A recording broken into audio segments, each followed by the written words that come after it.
കൂടെ നിന്നിട്ടല്ലേ കാര്യമുള്ളൂ.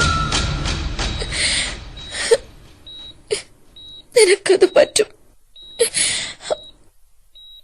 കുറച്ച് സ്വാതന്ത്ര്യത്തോടെ സ്നേഹത്തോടെ ഒക്കെ നീ പെരുമാറണം ദേവേട്ടനോട്.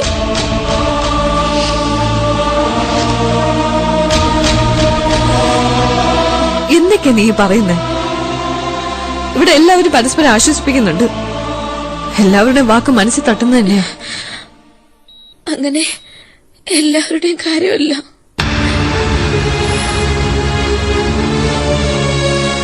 കുറച്ചു കാലേ ഉള്ളൂ ജീവിതം. അതിനിടയിൽ ഒട്ടും പ്രതീക്ഷിക്കാതെ എത്ര മാറ്റങ്ങളാ വരുന്നത്. ആദ്യം ദേവേട്ടന് നീ മനസ്സറിഞ്ഞ് സ്നേഹിക്കുക. പിന്നെ ഇടയിൽ ഞാൻ കൊല്ലാനുള്ള ദേഷ്യത്തിൽ തിരിച്ചെത്തിയ നീ എന്നോട് ഇത്ര അടുക്കുക.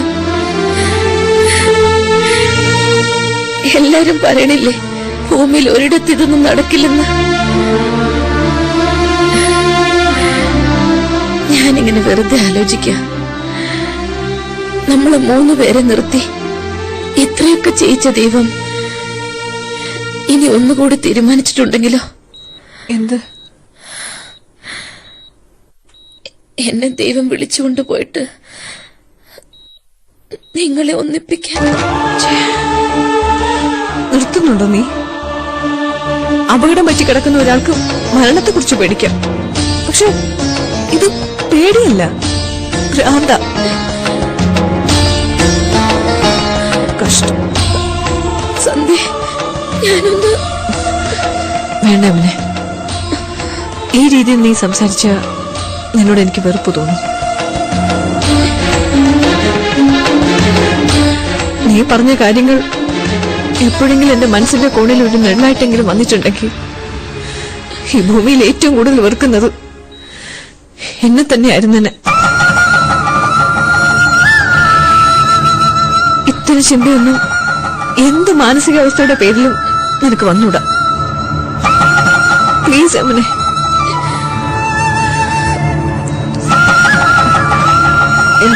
എനിക്ക് അത്യാവശ്യമായിട്ട് ഒരിടത്ത് പോണം. ഞാൻ നാളെ വരാം. സന്ധ്യ,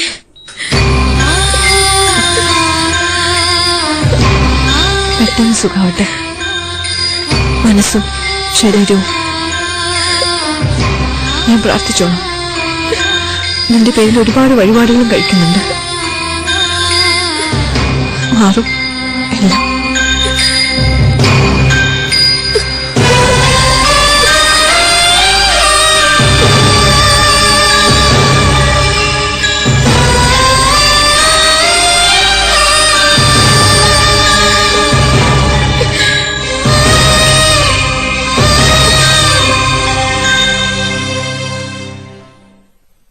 യമുന എന്തു പറഞ്ഞു? കുറച്ചെങ്കിലും അവളെ ആശ്വസിപ്പിക്കാൻ പറ്റിയോ സന്ധ്യയ്ക്ക്?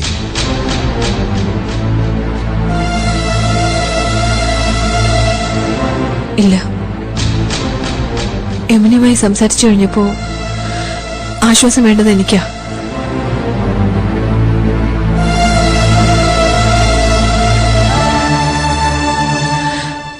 എന്തുപറ്റി ദേവൻ?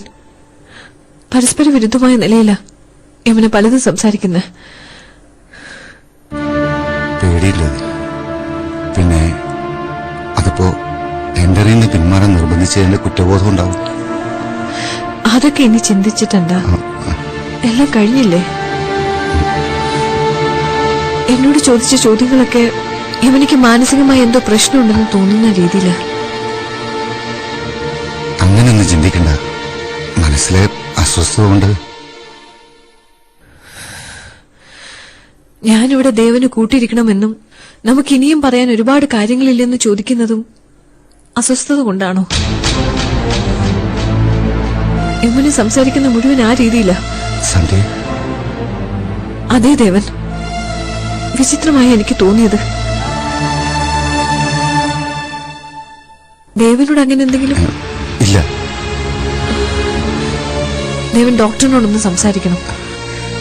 അവളുടെ മാനസിക നിലയ്ക്ക് തകരാറുണ്ടെന്നാണോ സന്ധ്യ പറയുന്നത്? അങ്ങനൊന്നുമല്ല.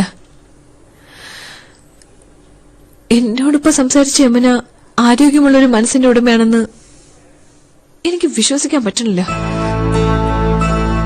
ഒന്നുകിൽ ആക്സിഡന്റിന്റെ ആഘാതത്തിലെ പേടി, അല്ലെങ്കിൽ ആ ഷോക്കിൽ എന്നെക്കുറിച്ചും ദേവനെക്കുറിച്ചും ഇതുവരെ ഇല്ലാതിരുന്നൊരു സംശയം യമുനയുടെ മനസ്സിൽ വീണിട്ടുണ്ട്.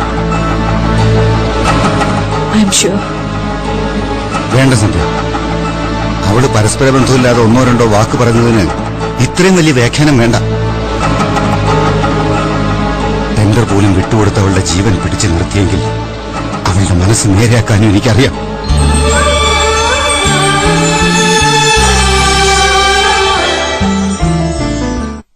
മലബാർ ഗോൾഡ് അവതരിപ്പിക്കുന്നു എന്റെ മാനസപുത്രി. വരൂ പുതിയ മെച്ചപ്പെടുത്ത